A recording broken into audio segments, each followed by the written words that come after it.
this is Akash Shukani and welcome to Samarpan Techno School Biology YouTube channel. તમે ભણી રહ્યા છો chapter number 7 પ્રાણીઓમાં રચનાકીય આયોજન. આજે ભણીશું એમાં લેક્ચર નંબર 20. લેક્ચર નંબર 18 અને 19 માં આપણે દેડકાની બાહ્ય રચના તથા પાચન તંત્ર, શ્વસન તંત્ર વિશે વાત કરી, ઉત્સર્જન તંત્ર વિશે પણ. આજના લેક્ચરની અંદર આપણે બે તંત્ર જોવાના છીએ, જે પૈકી પહેલું છે દેડકામાં પરિવહન તંત્ર અથવા તો રુધિરાભિસરણ તંત્ર સમજાવો. કોને કહેવાય પરિવહન તંત્ર? સામાન્ય રીતે આપણે સમજીએ તો પરિવહન તંત્ર એટલે કે આપણા શરીરમાં દરેકે દરેક કોષ કે દરેકે દરેક પેશી સુધી કોઈ પણ વાયુ, કોઈ પણ રુધિર, કોઈ પણ પોષક તત્વો પહોંચાડવા માટે કાર્ય કરતું તંત્ર, એને શું કહેવાય? પરિવહન. પરી એટલે કે સમગ્રમાં, સમગ્ર શરીરની અંદર વહન કરતું તંત્ર પરિવહન તંત્ર. અને બીજી રીતે આપણે સ્પેસિફિકલી કહેવું હોય કેમ તો કે રુધિરાભિસરણ તંત્ર. રુધિરનું અભિસરણ કોણ કરે છે, એટલે કે રુધિરનું પરિવહન કોણ કરે છે શરીરમાં, એ તંત્ર વિશે વાત કરવી હોય તો એને શું કહેવાશે? રુધિરાભિસરણ તંત્ર. મનુષ્યમાં પણ રુધિરાભિસરણ તંત્ર હોય. દરેક સજીવની અંદર આવું પરિવહન તંત્ર જોવા મળે. ફક્ત એક જ સમુદાય એવો હતો ચેપ્ટર નંબર 4 પ્રમાણે, કારણ કે આપણે પ્રાણીઓમાં રચનાકીય આયોજન ભણીએ છીએ એટલે આપણે મગજની અંદર એટલી વસ્તુ ક્લિયર હોવી જોઈએ કે શૂળ ત્વચી પ્રાણીની અંદર જલ પરિવહન તંત્ર જોવા મળે. ફક્ત જલ પરિવહન તંત્ર, ત્યાં રુધિર હોતું નથી. આટલી વસ્તુ યાદ રહી જાય. ચલો ત્યારબાદ આપણે આગળ આ સવાલની શરૂઆત કરીએ કે દેડકાની અંદર કે કોઈ પણ સજીવની અંદર સામાન્ય રીતે બે પ્રકારના રુધિરાભિસરણ પૈકી એક જોવા મળે. કાં તો ખુલ્લા પ્રકારનું રુધિરાભિસરણ તંત્ર હોય, કાં તો બંધ પ્રકારનું હોય. ખુલ્લા પ્રકારનું કોની અંદર હતું? વંદાની અંદર. બંધ પ્રકારનું આપણે અળસિયાની અંદર જોયું. આ દેડકાની અંદર પણ કેવા પ્રકારનું હશે તો કે બંધ પ્રકારનું પરિવહન તંત્ર જોવા મળે. બંધ પ્રકારનું તમે કહેવા જાઓ એનો મતલબ ડાયરેક્ટ એવો થઈ જાય કે એની અંદર કોઈ પણ રુધિર છે કે કોઈ પણ પ્રવાહી ઘટકો કે જેનું પરિવહન થવાનું છે, કોઈ પણ એવા ઘટકો કે જેનું પરિવહન થવાનું છે એ કોઈ ચોક્કસ નલિકાના માર્ગે વહન પામે છે. સમગ્ર શરીર ગુહાની અંદર નહીં, સમગ્ર શરીરમાં વહન પામે છે પરંતુ કોઈ નલિકા મારફતે વહન પામે છે. તેને કોઈ દબાણ લગાડવા વાળા પણ ઘટકો છે. ઓકે, તો અહીંયા દેડકાના પરિવહન તંત્રની અંદર બે પરિવહન તંત્ર અલગ અલગ પડશે. કેવા કેવા તો કે બે છે. એ પૈકી પહેલું છે રુધિરાભિસરણ તંત્ર. આ પેલું. બીજું કયું જોવા મળે તો કે એની અંદર લસિકા તંત્ર પણ જોવા મળે. શું જોવા મળે? લસિકા તંત્ર પણ. ચલો રુધિરાભિસરણ તંત્રની અંદર કોનો સમાવેશ થશે તો કે એક તો રુધિરનો. કોનો? રુધિરનો. ત્યારબાદ હૃદયનો. ત્યારબાદ રુધિર વાહિની. રુધિર વાહિનીની અંદર બે વસ્તુનો સમાવેશ થાય. કોનો? ધમની અને શિરા. તથા ધમની અને શિરા સતત વિભાજન પામીને ધમનિકા અને શિરા સતત વિભાજન પામીને શિરિકા આમાં વિભાજિત થતી હોય. તો આ બધું જ કોની અંદર જોવા મળશે? રુધિરાભિસરણ તંત્રની અંદર. જ્યારે લસિકા તંત્રની અંદર કોનો સમાવેશ થાય? લસિકા તંત્રની અંદર અહીંયા રુધિર મુખ્ય છે તો અહીંયા કોણ હશે? લસિકા પ્રવાહી મુખ્ય હશે. રુધિર અને લસિકામાં શું ફરક હશે તમને એ પણ સમજાવી દઉં. રુધિરની અંદર રક્ત કણો હોય, શ્વેત કણો હોય, ઘણા બધા રક્ત કણિકાઓ હોય અથવા તો એને રુધિર કણિકા તમે કહી શકો. તથા ઘણા બધા પ્રોટીન હોય. અહીંયા લસિકાની અંદર કોઈ પ્રોટીન નથી હોતા અને રક્ત કણો આરબીસી ગેરહાજર હોય. બાકી રુધિર જેવું જ પ્રવાહી.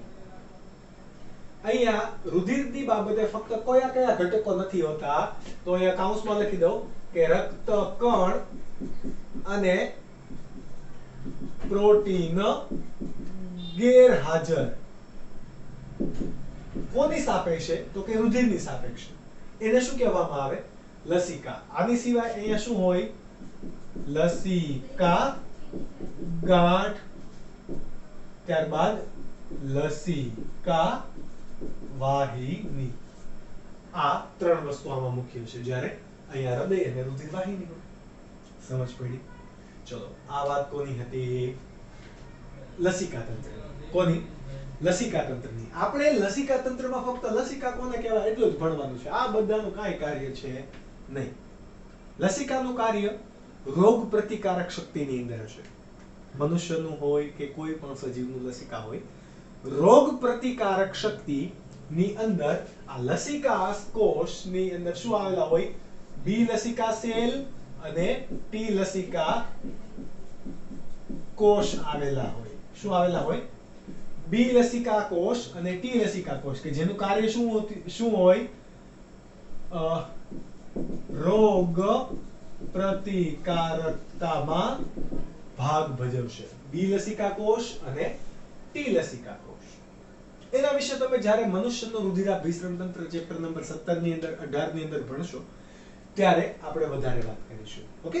તમને દેડકા માટે એટલું બધું અહીંયા આપેલું છે નહીં, તો તમને દેડકા માટે પૂછશે પણ નહીં, નીટમાં પણ નહીં, ગુજરાત બોર્ડમાં પણ નહીં. ક્યાં આપણને તો અહીંયા પૂછશે શું? રુધિરાભિસરણ તંત્ર. શું પૂછશે? રુધિરાભિસરણ તંત્ર. ચલો, રુધિરાભિસરણ તંત્રની અંદર આપણે સૌથી પહેલા કોને ભણીએ? હૃદયને. કોને? હૃદય. ઘણા જોજો હૃદય લખાય પણ વચાય શું? હંમેશા એને હૃદય વચાય. ઓકે? આપણે ગુજરાતી ભાષા જાણીએ છીએ તો ગુજરાતી ભાષામાં તમારે ભૂલ ના થાય, જોજો કે હૃદય એમ નહીં બોલતા, નહીં તો આપણું કોઈ પાણીમાં આપી દેશે. ઓકે? હૃદય કેવી છે? તો કે માસલ પેશી અથવા તો સ્નાયુયુક્ત રચના. કેવી છે? માસલ પેશી અથવા તો સ્નાયુયુક્ત રચના. હવે આપણો હૃદય અહીંયા છે. આ બાજુ આપણી કઈ બાજુ થાય? આપણે ચતુષ્પાદી પ્રાણી, એટલે આ બાજુ જે આપણને દેખાશે એ વક્ષ બાજુ હશે. આ બાજુથી આપણે રુધિર આપણો સોરી કોણ ભાઈ હૃદય જોઈએ આ બાજુથી, તો આ હૃદયની કઈ બાજુ થશે? પૃષ્ઠ બાજુ થશે કે નહીં? તો દેડકાના હૃદયની પણ આપણે જે તમને ગુજરાત બોર્ડની ચોપડીમાં તો કઈ નથી આપેલી, પણ સમજવા માટે આપણે બંને ડાયાગ્રામ જોઈએ, નીટમાં તમને કામ આવશે. ઓકે? તો એક આપણે દોરીએ પૃષ્ઠ બાજુ અને બીજું આપણે દોરીએ વક્ષ બાજુ. બરાબર? કોના? દેડકાના હૃદયની પૃષ્ઠ બાજુ અને દેડકાના હૃદયની વક્ષ બાજુ દોરીએ. ઓકે? ચલો, કોઈ પણ દેડકો હોય, દેડકાનું હૃદય કેટલા ખંડનું બનેલું હશે? 3 ખંડનું. કેટલા? 3 ખંડનું. હું અહીંયા એના ખંડ દોરી દઉં. આ 2 કર્ણક આવેલા હોય, એમાં શું આવેલા હોય? 2 કર્ણક અને 1 ક્ષેપક આવેલું હોય. એવી રીતે વક્ષ બાજુએ પણ તમને એવું દેખાશે.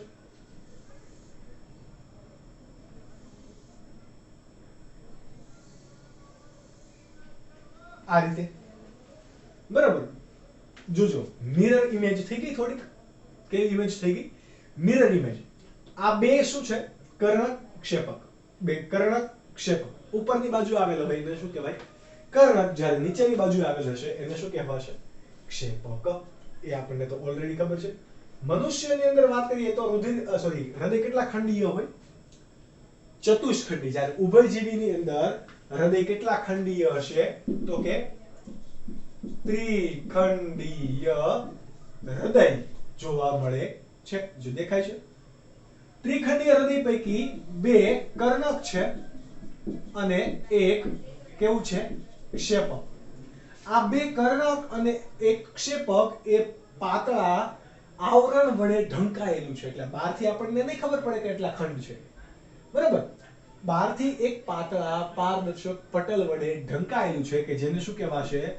પરિહદ આવરણ વડે ઢંકાયેલ હોય છે. 2 કર્ણક અને ક્ષેપક બહારની બાજુએથી પરિહદ આવરણ અથવા તો આપણે એ કહી શકીએ કે પાતળા પરિહદ આવરણ વડે ઢંકાયેલા હશે. સમજ પડી ગઈ? આનું કાર્ય શું હોય? હૃદયનું કાર્ય હશે સતત રુધિર ને શરીરમાં પરિભ્રમણ કરાવવા માટે ધબકવાનું અથવા તો એનું કાર્ય બીજું શું હોય? પંપિંગ કરવાનું. કેવું? પંપિંગ કરવાનું. જે રીતે મનુષ્યનું હૃદય કાર્ય કરે એવી રીતે જ એ કાર્ય કરે, પરંતુ આપણામાં અહીંયા એક વચ્ચે ફાટ આવેલી હોય એટલે આપણું હૃદય ચતુષ્ખંડી છે, જ્યારે આનું હૃદય ત્રિખંડીય છે. કેવું? ત્રિખંડીય. ચલો આગળ વાત કરીએ કે શિરાકોટર, હૃદયની રચનાની અંદર જ કોણ આવેલું હોય? શિરાકોટર. કેવી? શિરાકોટર. તો શિરાકોટર એ પૃષ્ઠ બાજુ એટલે અહીંયાથી જોશો તો દેખાશે, અહીંયાથી જોશો તો દેખાશે નહીં. આ બાજુ કેવી થઈ? દેડકો પણ આમ જ હશે ને, આમ. ઓકે, તો આ બાજુ એની કઈ થઈ? વક્ષ બાજુ. આ બાજુ કઈ એની થઈ? પૃષ્ઠ બાજુ. તો શિરાકોટર કઈ બાજુએ આવેલું છે? ત્રિકોણાકાર રચના છે કે જે પૃષ્ઠ બાજુએ આવેલું હોય અને જમણા કર્ણકમાં ખુલશે. બરાબર? તમે વક્ષ બાજુ જોવા તો જાઓ તો આપણે આ બાજુથી ડાબું જમણું કહીએ છીએ ને, આ બાજુ ડાબું, આ બાજુ જમણું, તો આ કયું થશે? ડાબું કર્ણક. આ કયું થાય? જમણું કર્ણક. તો આ પણ કયું થાય? જમણું કર્ણક. આ કયું થાય? ડાબું કર્ણક. આ બંને શું છે? ક્ષેપક. પૃષ્ઠ અહીંયા લખી દઉં અને વક્ષ પણ અહીંયા લખી દઉં. સમજ પડી ગઈ? આ કયું થશે? ડાબું કર્ણક. આ જમણું. તો શિરાકોટર જે રચના આવેલી છે એ જમણા કર્ણકમાં ખુલે છે. શું ખુલે છે? ક્યાં ખુલે? સોરી, જમણા કર્ણકની અંદર. કઈ રીતે? તો આપણે એને અલગ કલરથી દર્શાવીએ. આમ, આમ અને આમ. આ આખું આમ શિરાકોટર હશે. બરાબર? ક્યાં આવેલું છે? હૃદયની પૃષ્ઠ બાજુએ. ક્યાં ખુલે છે? જમણા કર્ણકમાં. બરાબર? આ અહીંયાથી શું કરશે?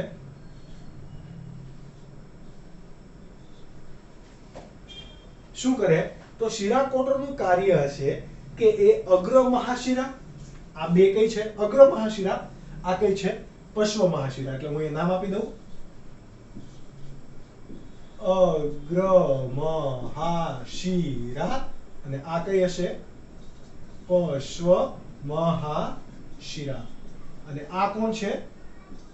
શિરાકોટર. કોણ છે? શિરાકોટર. હવે શિરાનું કાર્ય શું હોય? શરીરના વિવિધ અંગોમાંથી રુધિરને એકઠું કરીને હૃદયમાં લાવવાનું. તો અહીંયાથી હૃદયમાં રુધિર આવશે, અહીંયાથી પણ આવ્યું હૃદયમાં રુધિર, પણ એ બધું જશે ક્યાં? જમણા કર્ણકમાં. બધું ક્યાં જાય? જમણા કર્ણકમાં ખુલે. બરાબર? એ જે જમણા કર્ણકમાં ખુલે છે એ ભાગ કયો છે? શિરાકોટર કહેવાશે. શું કહેવાશે? શિરાકોટર. બરાબર? હવે તમે આ કર્ણક આ બાજુએ તમે જુઓ તો કેવું દેખાતું હશે? એ આવું દેખાતું હોય.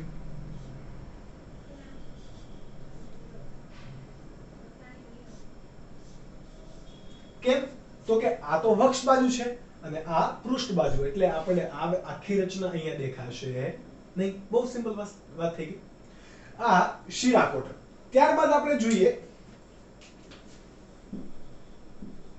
શંકુ ધમની. આનું શિરાકોટર કઈ બાજુ આવેલ છે? તો કે પૃષ્ઠ બાજુએ. કઈ બાજુએ? પૃષ્ઠ બાજુએ. જ્યારે શંકુ ધમની કઈ બાજુએ આવેલ હશે? વક્ષ બાજુએ. ચલો, શિરાકોટરનું કાર્ય શું હતું? કે અગ્ર અને પશ્વ મહાશિરામાંથી રુધિરને જમણા કર્ણકમાં દાખલ કરવું. શિરા છે તો શિરાની અંદર રુધિર કેવું આવતું હશે? અશુદ્ધ રુધિર. કેવું રુધિર? અશુદ્ધ રુધિર. જ્યારે ધમનીની વાત કરીએ તો ધમનીમાં રુધિર કેવું પરિભ્રમણ કરતું હશે? શુદ્ધ રુધિર.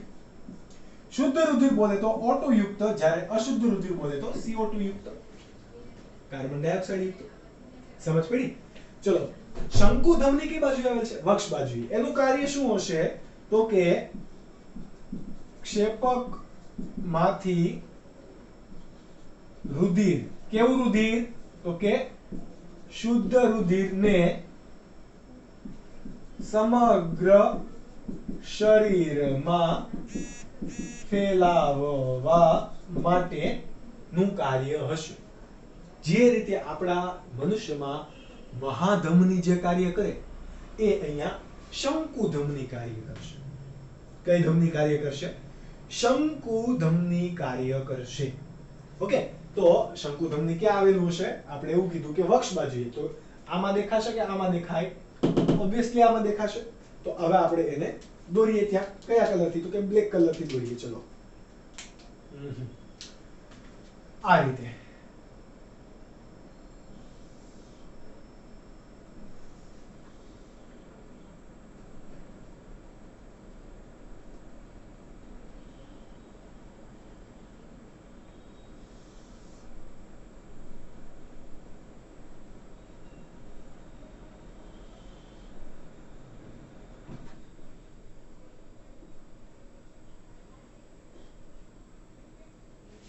બરાબર, આવી કોથળી જેવી રચના હશે કે જેમાં ક્ષેપકમાંથી રુધિર ક્યાં આવશે? શંકુ ધમનીમાં. તો આ શું છે? શંકુ ધમની. બરાબર, આ અહીંયા એનું શું થતું હશે? વિવિધ ધમનીની શાખાઓ પડતી હશે આવી રીતે. આવી રીતે વિવિધ શાખા થતી હશે. બરાબર, તો આ જે ભાગ છે એ શું છે? શંકુ ધમની. બરાબર, કે જે ક્યાંથી રુધિરને ગ્રહણ કરે છે? ક્ષેપકમાંથી રુધિરને, શુદ્ધ રુધિરને ગ્રહણ કરીને શરીરના વિવિધ ભાગો સુધી પહોંચાડવાનું કાર્ય કરશે. સિમ્પલ છે રચના. જો તમને ચોપડીમાં આપેલ નથી, પરંતુ એક્ઝેક્ટ નીટ માટે તમારે કોન્સેપ્ટ ક્લિયર ખબર કરવો પડશે. એટલા માટે આ ડાયાગ્રામ પણ તમારે ડ્રો કરવા જરૂરી છે. ઓકે, તમારા માટે વધારે બેનિફિશિયલ હશે એટલા માટે. ચલો, હવે આપણને એમ થાય કે સર શુદ્ધ રુધિર ને અશુદ્ધ રુધિર આવ્યું ક્યાંથી? અશુદ્ધ રુધિર તો ખબર કે આપણે ક્યાંથી મળે? શરીરમાંથી મળે. પણ એને શુદ્ધિકરણની પ્રક્રિયા કોણ કરશે? આપણામાં હૃદયમાંથી રુધિર ફેફસામાં જાય. શા માટે જાય છે? કાર્બન ડાયોક્સાઇડ દૂર કરવા અને ઓક્સિજન યુક્ત રુધિર બનીને આવશે. એટલે રુધિર શુદ્ધિકરણની પ્રક્રિયા ક્યાં થાય? ફેફસામાં. એટલે કે ફેફસાની વાયુ કોષ્ઠની દિવાલ પર. ઓકે, તો આપણામાં અશુદ્ધ રુધિરને જમણા ક્ષેપકમાંથી, મનુષ્યની વાત કરું છું એટલા માટે એમાં જમણું અને ડાબું ક્ષેપક હોય. તો જમણા ક્ષેપકમાંથી રુધિર લઈ જવા વાળું કોણ આવેલું હોય? ફુફ્ફુસીય ધમની. શું આવેલું હોય? ફુફ્ફુસીય ધમની. કે જે ફુફ્ફુસીય ધમનીમાં મનુષ્યમાં કેવું રુધિર વહન પામતું હોય? અશુદ્ધ રુધિર. કેવું? અશુદ્ધ રુધિર. જુઓ, ધમની હોવા છતાંય અશુદ્ધ રુધિર. કેમ? એ ફેફસામાં લઈ જાય છે. ફુફ્ફુસીય ધમની અપવાદ હોય છે કે જેમાં શુદ્ધ રુધિર નહીં પણ અશુદ્ધ રુધિર વહન પામતું હશે. જ્યારે ફુફ્ફુસીય શિરા હોય એમાં અશુદ્ધ રુધિર નહીં પરંતુ શુદ્ધ રુધિર વહન પામતું હશે. શુદ્ધ રુધિર બોલે તો ઓક્સિજન યુક્ત. ઓકે, તો એ અહીંયા તમને કેવી રીતે રચના દેખાશે? તો એને આપણે બ્લુ કલરથી દર્શાવીએ. ફુફ્ફુસીય વાહિની આપણે એને કહીશું. શું કહીશું? ફુફ્ફુસીય વાહિની, કે જે ડાબા કર્ણકમાં ખુલતી હશે. કેમાં? ડાબા કર્ણકમાં. બરાબર, એટલે એ અહીંયાથી આવી કંઈક દેખાશે.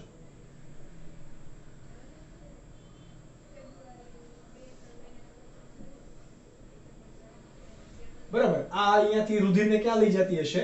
ફેફસા તરફ. ક્યાં?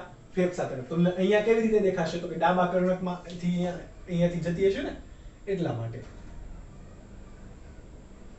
સોરી, આ આખી જોડાયેલી ક્યાં હશે? ક્ષેપક સુધી જોડાયેલી છે. સોરી,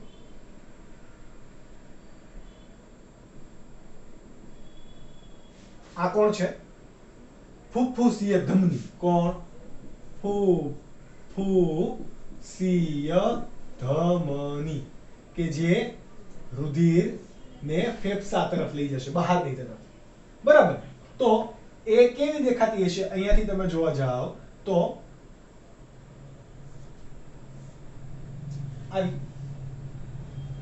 બરાબર, પાછળની બાજુ તો આપણને દેખાશે નહીં, પણ એ રુધિર ક્યાંથી લાવે છે તમે જુઓ, ક્ષેપકમાંથી રુધિરને લઈ જાય છે. કેવું? ક્ષેપકમાંથી લઈ જાય છે. હવે ફેફસામાંથી શુદ્ધ રુધિરને કોણ લાવશે? તો ફેફસામાંથી શુદ્ધ રુધિરને લાવવા વાળી કોણ હોય? ફુફ્ફુસીય શિરા. કોણ? આ કોણ છે? અહીં આપણે દોરીએ ફુફ્ફુસીય શિરા. બરાબર, આ ફુફ્ફુસીય શિરા હશે એ ફેફસામાંથી શુદ્ધ રુધિરને ક્યાં લાવશે? ડાબા કર્ણકમાં લાવશે. ડાબા કર્ણકમાંથી પણ રુધિર ક્યાં જાય? ક્ષેપકમાં. જમણા કર્ણકમાંથી પણ રુધિર ક્યાં જાય? ક્ષેપકમાં. તો ક્ષેપકમાંથી આવતું રુધિર કેવું હતું? અશુદ્ધ. કર્ણકમાંથી આવતું રુધિર કેવું હતું? સોરી, જમણા કર્ણકમાંથી આવતું રુધિર કેવું હતું? અશુદ્ધ. ડાબા કર્ણકમાં ફેફસામાંથી રુધિર આવ્યું એટલે એ કેવું હતું? શુદ્ધ. એટલા માટે ક્ષેપકની અંદર રુધિર કેવા પ્રકારનું હશે? મિશ્ર પ્રકારનું હશે. કેવા પ્રકારનું? ક્ષેપકમાં રુધિર મિશ્ર પ્રકારનું હશે. એટલા માટે દેડકાની અંદર પરિવહન પામતું રુધિર પણ કેવું હશે? મિશ્ર પ્રકારનું. કેવા પ્રકારનું? મિશ્ર પ્રકારનું. આ એક વસ્તુ તમારે યાદ રાખવું. સમજ પડી ગઈ? આ કાર્ય ફુફ્ફુસીય શ્વસનની સાથે સંકળાયેલું છે. કેમ? તો કે ફુફ્ફુસીય શ્વસન જમીન પર દેડકો હોય ત્યારે થાય, ત્યારે જ આ હૃદયનું શું કાર્ય હોય? હૃદય અશુદ્ધ રુધિરને અથવા તો અહીંયાથી મિશ્ર રુધિરને શુદ્ધ થવા માટે મોકલશે. ક્યાં? ફુફ્ફુસીય ધમની દ્વારા ફેફસામાં મોકલશે. ત્યાંથી ક્યાં આવશે? ડાબા કર્ણકમાં ફુફ્ફુસીય શિરા દ્વારા શુદ્ધ રુધિર પ્રવેશ્યું. એ ફરીથી ક્ષેપકમાં આવે અને એ રુધિર પાછું શંકુ ધમનીમાં આવીને આખા શરીરમાં જાય. સમજ પડી? તો અહીંયા બે રીતે પરિવહન થશે. આ વસ્તુ તમે આકૃતિ પહેલા નોટ ડાઉન કરી લો, ડ્રો કરી લો. શું કરી લો? ડ્રો કરી લો. કારણ કે હવે આપણે થોડુંક આગળ ભણીએ કે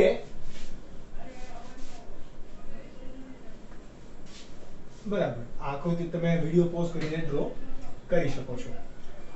રુધિર પરિવહન કઈ રીતે થશે, અથવા તો રુધિર વાહિની તંત્ર કેવા પ્રકારનું હોય, અથવા એનું કાર્ય કઈ રીતે હોય, એ પણ આપણે અહીંયા જોઈએ. બરાબર, શું જોવાનું છે? તો કે ધમની તંત્ર અને શિરાતંત્ર. ધમની તંત્ર અને શિરાતંત્ર. ચલો, ધમની તંત્ર, તો ધમનીનું કાર્ય શું હોય? ધમની તંત્રનું કાર્ય હશે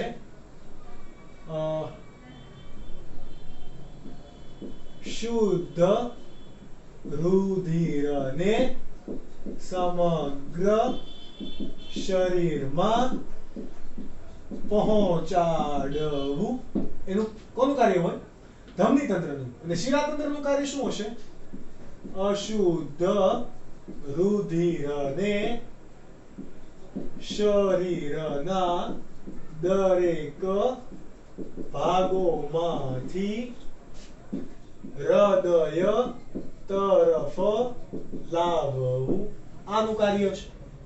ઓકે, તો સપોઝ કે હવે આ દેડકાનું શું છે? હૃદય. શું છે? દેડકાનું હૃદય છે.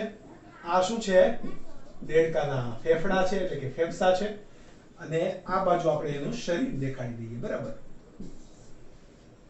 તો અહીંયા કઈ રીતે રુધિર પરિવહન થશે એ તમારે સમજવું હોય તો જે રીતે મનુષ્યમાં પણ બેવડું પરિવહન થાય એવું રીતે અહીંયા પણ કેવું થશે?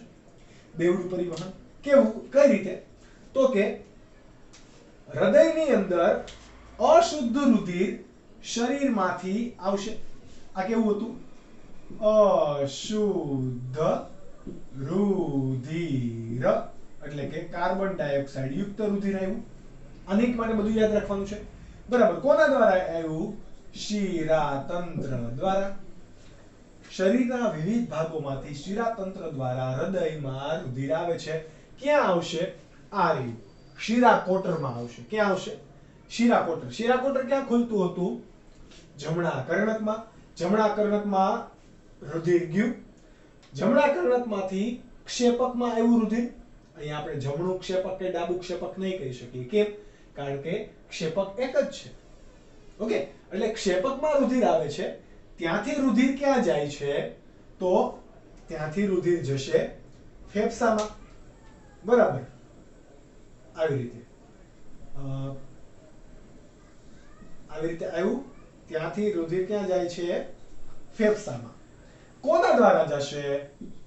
ફુફુસ ધમની, કે જેમાં પણ કાર્બન ડાયોક્સાઇડ યુક્ત અશુદ્ધ રુધિર હશે. ફેફસાની અંદર શુદ્ધિકરણની પ્રક્રિયા થઈને ઓક્સિજન પ્રવેશે છે અને કાર્બન ડાયોક્સાઇડ નીકળી જાય છે. એ શ્વસનનું કાર્ય હશે. એટલે ઓક્સિજન યુક્ત હવે રુધિર ક્યાં આવે છે?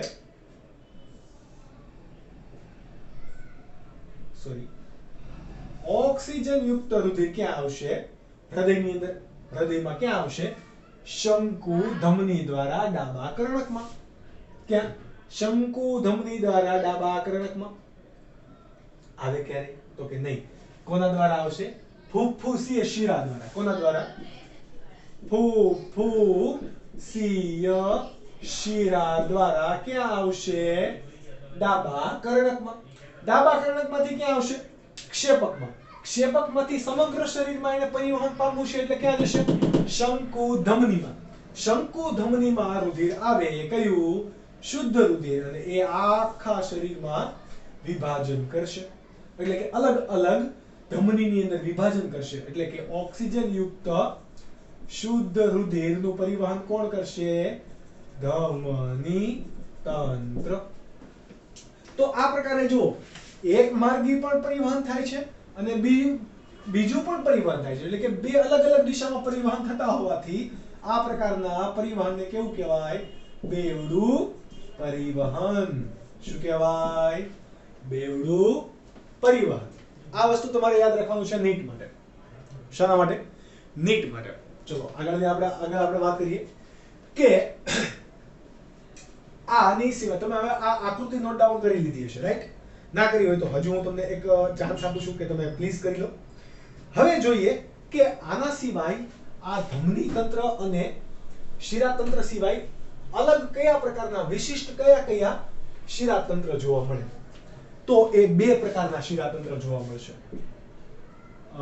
પહેલું છે યકૃત નિવાહિકા તંત્ર અને બીજું છે મૂત્રપિંડ નિવાહિકા તંત્ર. એટલે કે આ નિવાહિકા તંત્ર એક પ્રકારનો શિરાનો જ ભાગ છે. કોનો? શિરાનો જ ભાગ છે.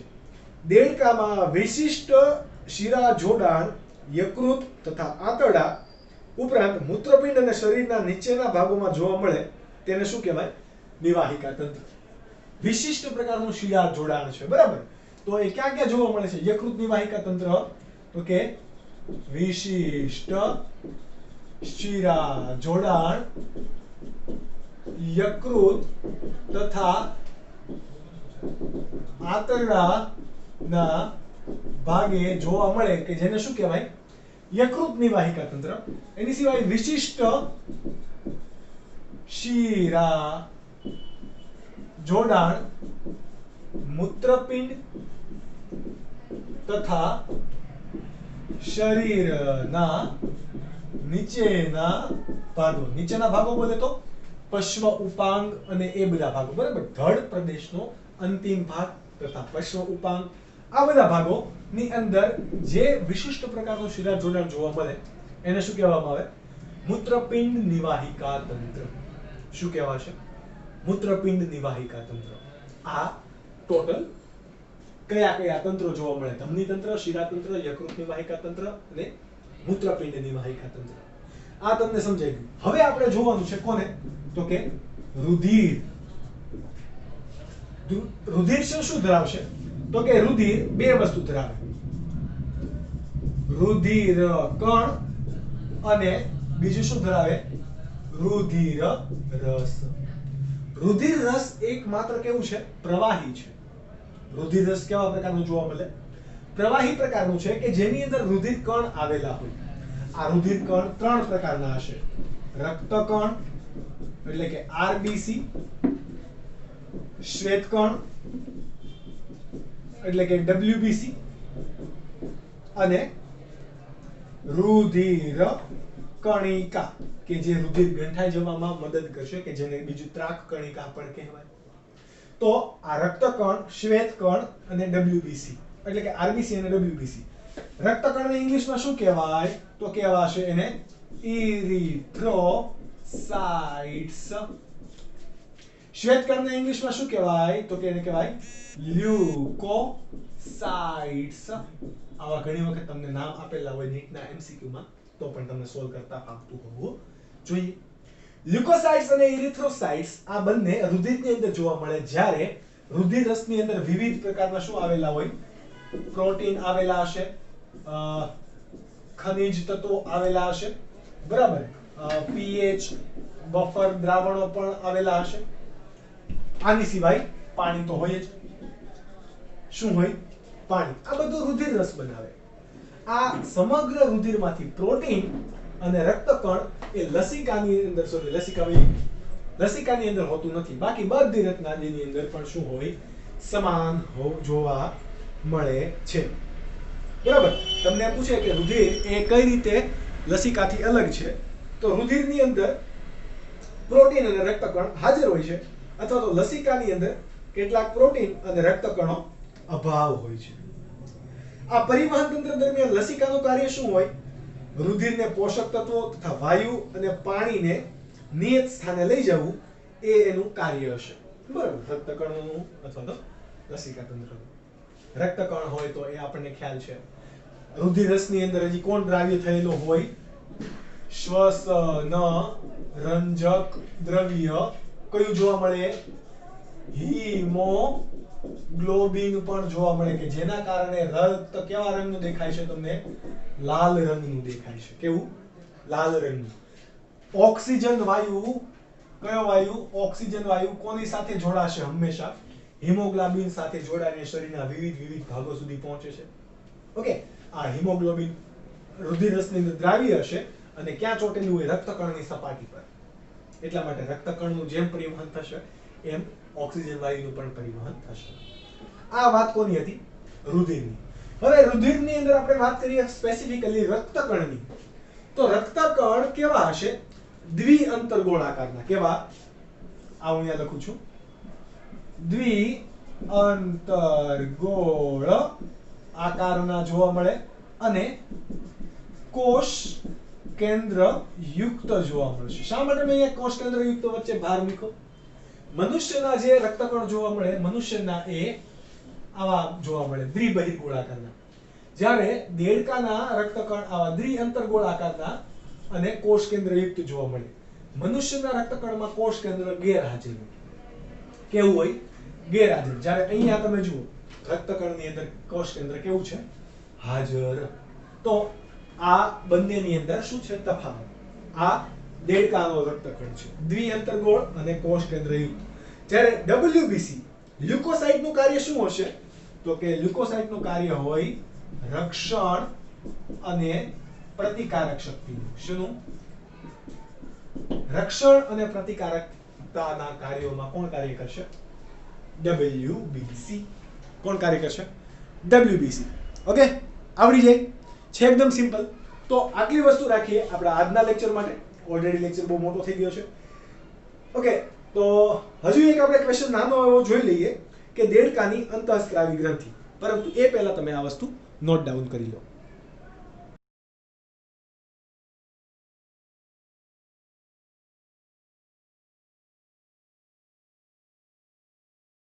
ત્યારબાદનો ટોપિક છે કે દેડકામાં અંતઃસ્ત્રાવી તંત્ર વર્ણવો. તમને બહુ જ શોર્ટમાં આપેલું છે, બીકોઝ તમને આમાંથી બહુ બધા MCQs પૂછાતા પણ નથી. એટલા માટે તમને આ સવાલ ઘણી વખત અલગ રીતે પણ પૂછે કે દેડકામાં નિયંત્રણ અને સહનિયમન તંત્ર સમજાવો.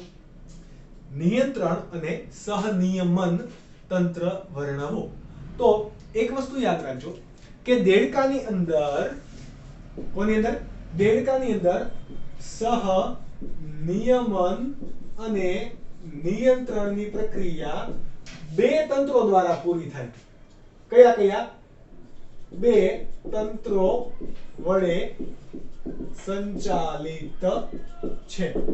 કયા કયા તંત્રો? તો કે પહેલું તંત્ર છે એ છે અંતઃસ્ત્રાવી તંત્ર, જ્યારે બીજું તંત્ર છે એ છે ચેતાતંત્ર. તો ચેતાતંત્રને આપણે લેક્ચર નંબર 21 ની અંદર ભણીશું, પરંતુ અંતઃસ્ત્રાવી તંત્રને અત્યારે ભણીએ. ઓકે, ચેતાતંત્રની સાથે સાથે આપણે તેમાં સંવેદી અંગો પણ છે, એટલા માટે એને આપણે ડિટેલમાં નીટ માટે પણ ભણવાનું છે, એટલા માટે. ઓકે, પણ અંતઃસ્ત્રાવી તંત્ર બહુ સિમ્પલ છે. જેવી રીતે આપણા શરીરની અંદર પણ અંતઃસ્ત્રાવી તંત્ર આવેલું હોય. હવે અંતઃસ્ત્રાવી તંત્ર શું ધરાવે? તો કે અંતઃસ્ત્રાવી ગ્રંથિ રસાયણો નો સ્ત્રાવ કરે. બરાબર. આ રસાયણોનો સ્ત્રાવ છે એ કોઈ નલિકામાં વહન પામતો નથી. યાદ કરો, આપણે કીધેલું કે અંતઃસ્ત્રાવી ગ્રંથિ, બહિર્સ્ત્રાવી ગ્રંથિ વગેરે વગેરે. બહિર્સ્ત્રાવી ગ્રંથિ મુખ્યત્વે ઉત્સેચકોનો સ્ત્રાવ કરશે, પરંતુ અહીંયા બહિર્સ્ત્રાવી નથી, અંતઃસ્ત્રાવી ગ્રંથિ છે. તો આ રસાયણો નલિકામાં વહન પામવાને બદલે ક્યાં વહન પામે છે? નલિકામાં વહન પામવાને બદલે શરીર ગુહામાં વહન પામી લક્ષ્ય સ્થાન પર કાર્ય કરે એ પ્રકારના સ્ત્રાવને શું કહેવામાં આવે છે? અંતઃસ્ત્રાવ કહેવાય છે. બરાબર. એટલા માટે આપણે એને શું કીધું? અંતઃસ્ત્રાવ. અને આવા રસાયણોનો સ્ત્રાવ કરતી ગ્રંથિને શું કીધું? અંતઃસ્ત્રાવી ગ્રંથિ. બરાબર. સમજ પડી ગઈ? ડાયરેક્ટ શરીરમાં વહન પામી જશે અને જ્યાં એનું કાર્ય છે ત્યાં કાર્ય કરવા માટે કાર્ય કરશે. ઓકે. હવે દેડકાની અંદર આવી કઈ કઈ ગ્રંથિ આવેલી હોય? તો દેડકાની અંદર ઘણી બધી ગ્રંથિઓ એ અંતઃસ્ત્રાવી ગ્રંથિ તરીકે વર્તે. જેમ કે કઈ કઈ ગ્રંથિ? તો કે પિટ્યુટરી ગ્રંથિ, ત્યારબાદ પિનિયલ ગ્રંથિ, બરાબર, ત્યારબાદ થાઇરોઇડ ગ્રંથિ, ત્યારબાદ પેરાથાઇરોઇડ ગ્રંથિ પણ હોય. આ બધી જ ગ્રંથિઓ મનુષ્યમાં પણ જોવા મળે. હા, પિટ્યુટરી ગ્રંથિ છે, પિનિયલ ગ્રંથિ છે, આ બધી ગ્રંથિ મનુષ્યમાં પણ જોવા મળે. આની સિવાય થાઇમસ ગ્રંથિ, પ્રાઇમસ નથી, શું છે? થાઇમસ ગ્રંથિ. આના સિવાય હજુ તમારે ગ્રંથિ જોઈ હોય તો સ્વાદુપિંડના કોષ પુંજો.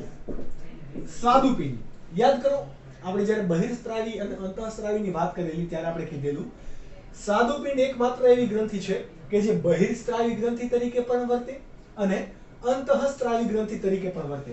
બહિર્સ્ત્રાવી ગ્રંથિ તરીકે એ પાચક ઉત્સેચકો યુક્ત સ્વાદુ રસનો સ્ત્રાવ કરશે કે જે પાચન ક્રિયામાં મદદ કરતા હતા, જ્યારે અંતઃસ્ત્રાવી ગ્રંથિ તરીકે એ અંતઃસ્ત્રાવનો સ્ત્રાવ કરશે. એટલે કે એ બહિર્સ્ત્રાવી ગ્રંથિ અને અંતઃસ્ત્રાવી ગ્રંથિ તરીકે બંને તરીકે વર્તે છે. બરાબર, સમજ પડી ગઈ? આની સિવાય એનામાં શુક્રપિંડ અને અંડપિંડ આવેલા હોય, એટલે કે જનનપિંડો. જનનપિંડ બોલે તો શુક્રપિંડ અને અંડપિંડ એ પણ અંતઃસ્ત્રાવી ગ્રંથિ તરીકે વર્તે. હજુ એક ગ્રંથિ આવેલી હોય મૂત્રપિંડ ઉપર, એડ્રિનલ ગ્રંથિ. કોણ? એડ્રિનલ ગ્રંથિ. આ બધી ગ્રંથિ એ સેમ ટુ સેમ મનુષ્યમાં પણ આવેલી હોય અને બધાના કાર્ય પણ કેવા છે? જેમ કોઈ ચોક્કસ ગ્રંથિ મનુષ્યમાં ચોક્કસ કાર્ય કરે છે, એમ દેડકાની આ કોઈ ગ્રંથિ દેડકા માટે મનુષ્ય જેવા જ કાર્યો કરે છે, પણ દેડકા માટે. સમજ પડી? તો આ ગ્રંથિઓના નામ તમારે યાદ રાખવાના છે. આના વિશે જો તમને ડિટેલમાં પૂછે તો જ્યારે પણ આપણે ચેપ્ટર નંબર 22 ધોરણ 11 માં ચેપ્ટર નંબર 22 મનુષ્યમાં અંતઃસ્ત્રાવી ગ્રંથિ ભણીએ ત્યારે આ દરેક ગ્રંથિનું કાર્ય શું હશે એ પણ ત્યારે તમને ત્યાં સમજાઈ જશે, કારણ કે કાર્ય કોઈના અલગ અલગ છે નહીં, બધા જ ગ્રંથિ એક સમાન પ્રકારના કાર્ય કરતા હોય. આપણામાં ટેસ્ટોસ્ટેરોનનો સ્ત્રાવ કરતા હોય તો અહીંયા શુક્રપિંડમાંથી જે કંઈ પણ નર દેડકા માટે જનન અંતઃસ્ત્રાવ છે એનો સ્ત્રાવ કરતા હશે. ઓકે, તો આ વાત કોની હતી? અંતઃસ્ત્રાવી ગ્રંથિ. તમારે આ ગ્રંથિના નામ યાદ રાખવાના છે, બાકી આમાં કોઈ ડિટેલ યાદ નથી રાખવાની, નીટ માટે પણ નહીં. કદાચ નીટ માટે પૂછશે તો એ આપણે જ્યારે ચેપ્ટર નંબર 22 ભણશું મનુષ્યમાં, તો એની ઉપરથી તમે આના આન્સર આપી શકશો. ઓકે, તો આજનો લેક્ચર રાખીએ આપણે અહીંયા સુધી. તો આ લેક્ચરના તમે ગુજરાત બોર્ડ માટે તમે વાંચો, નીટ માટેનો આ એમસીક્યુ સોલ્વ કરો, નીટ માટેની જે કંઈ પણ માહિતી લાગતી હોય એ તમે સોલ્વ કરો, ક્વેશ્ચન સોલ્વ કરો. ના આવડે તો તમે સ્કૂલ પર આવી શકો છો, એમસીક્યુ નું સોલ્યુશન મેળવી શકો છો. ઓકે, તો મળીશું લેક્ચર નંબર 21 ની અંદર. ત્યાં સુધી bye bye and take care.